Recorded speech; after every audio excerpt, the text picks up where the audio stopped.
Nos últimos dias, o crime sexual foi muito debatido nos noticiários brasileiros depois que um homem foi flagrado ejaculando em uma mulher em um ônibus no meio da capital paulista, em São Paulo. Muito se debateu sobre isso, uma vez que um magistrado da cidade de São Paulo tipificou o crime como sendo contravenção penal. E para a gente entender um pouco mais sobre as leis que envolvem um crime sexual, eu converso com a Caroline Stephanie de Faria, que é membro da Comissão da Mulher Advogada da OAB de Guaxupé. Caroline, seja bem-vinda ao Entenda Direito. Eu que agradeço mais uma vez pelo convite, é uma honra estar aqui. Bom, Caroline, um fato que deixou muita gente revoltada foi essa questão da tipificação desse ato que aconteceu em São Paulo na semana passada, que o magistrado entendeu que não houve violência contra a mulher que sofreu essa situação. Quando se trata de crime sexual, a lei deixa margens para várias interpretações? Sim, ela deixa. Antes tinha 4 crimes, que o atentado do pudor agora foi substituído pelo estupro em 2009. Mas tem o estupro, que é um crime grave, crime hediondo. Tem a importunação ofensiva ao pudor, que foi o que o magistrado classificou o crime do Diego em São Paulo. E também tem o assédio sexual, que envolve o trabalho. É quando o seu superior hierárquico assedia você dentro do trabalho. São três crimes diferentes. Bom, então já que a gente está falando de crime sexual, de quando que é essa lei? A Lei de Contravenção Penal, que é de 1941. Já o estupro veio em 2009 e o assédio sexual é desde 2001.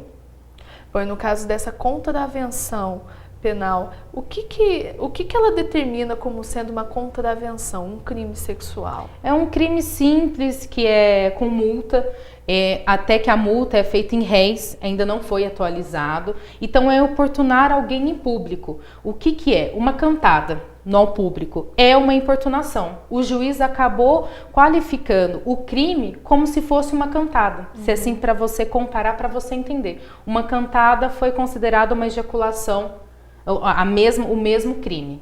Entendi.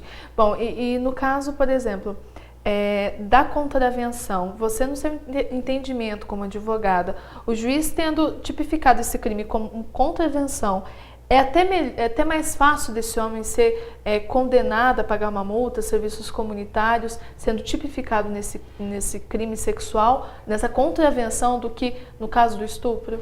É que assim, a gente tem que diferenciar, o estupro é um crime muito grave, é de 6 a 10 anos. E já uma contravenção é apenas uma multa. Então, nesse caso, a gente teria que colocar um crime no meio.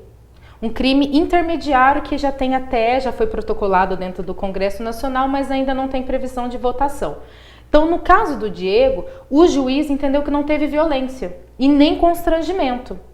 Só que assim, ele só considerou a violência como forma física. Ele não entendeu uma violência psicológica, uma violência simbólica. Então ele considerou uma violência física. Então ele falou assim, se eu qualificar como estupro, ele vai ser absolvido. Então ele colocou importunação ofensiva ao pudor para ele colocar como multa, e ele vai ser julgado pela contravenção penal. Bom, inclusive esse mesmo homem que foi preso em São Paulo por essa contravenção penal, 2 dias depois foi preso novamente, e agora ontem, terça-feira, ele foi condenado a 2 anos por estupro. A gente até estava falando sobre esse caso antes de começar aqui nosso Entenda Direito. Nesse caso do estupro, não é que teve o ato em si, mas somente o fato de usar a violência já é considerado estupro. Sim, a vítima falou para o tenente que compareceu ao local que na hora que a mulher tentou levantar do ônibus, ele a segurou. Aí é onde configurou a violência, onde o delegado colocou como estupro e o juiz acatou.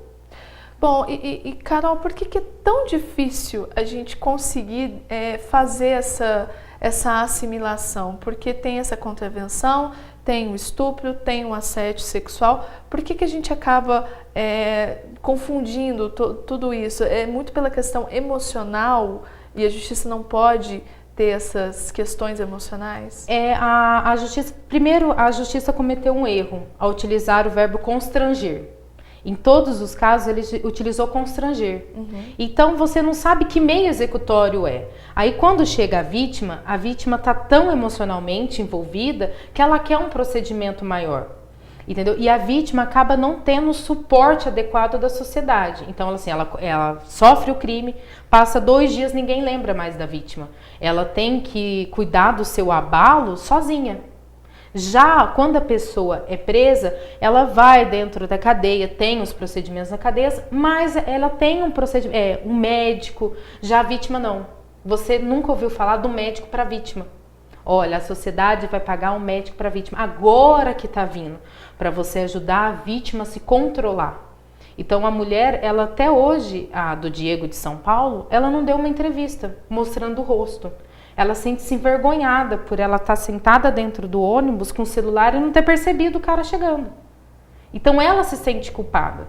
E não tem culpa. Estupro não tem culpa. A mulher pode estar de qualquer meio, não tem culpa a mulher.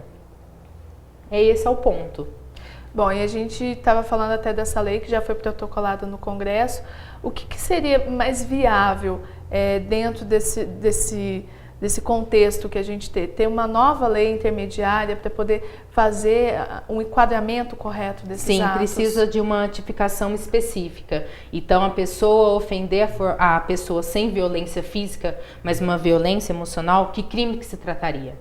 Esse é o ponto, tem que ser não considerado um estupro, que é um crime hediondo, é um crime grave, não considerar uma contravenção penal que você apenas tem uma multa, mas simplesmente você ter um crime adequado pela situação.